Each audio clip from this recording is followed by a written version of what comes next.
해병대 최상병 사망 사건 수사 외압 의혹의 최종 윗선 이종섭 전 국방부 장관이 고위공직자 범죄수사처 소환 조사를 받은 지 하루 만에 오늘 호주로 출국할 예정입니다.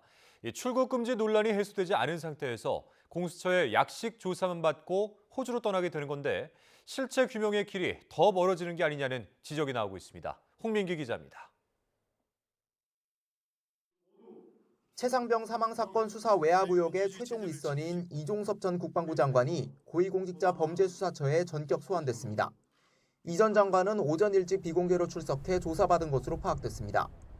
공수처는 이 전 장관을 상대로 최상병 사망 사건 수사 보고서가 경찰에 이첩됐다가 국방부로 회수되는 과정 전반에 걸쳐 어떤 역할을 했는지 추궁한 것으로 전해졌습니다. 앞서 국방부는 최상병 사망 사건과 관련한 해병대 수사단의 보고를 받은 뒤 일부 간부들에게 업무상 과실치사 혐의를 적용하지 말라는 문건을 조사본부에 내려보내기도 했습니다. 임성근 사단장 등을 혐의에서 빼라는 수사 지침으로 볼 수 있는 대목인데 여기엔 이 전 장관의 직인이 찍혔습니다. 공수처 역시 이 전 장관을 수사 외압 의혹의 핵심 피의자로 보고 지난 1월 출국금지 조치한 것으로 알려졌습니다. 그런데 이 전 장관이 주 호주 대사로 임명되자 당국감을 감추지 못한 공수처는 이 전 장관 측과 접촉해 조사 방법을 논의해왔습니다. 이어 출국금지 사실이 언론 보도를 통해 알려진 지 하루 만에 이 전 장관의 소환 조사가 이뤄진 겁니다. 게다가 이 전 장관은 조사 다음 날인 오늘 오후 호주로 출국하는 것으로 확인됐습니다.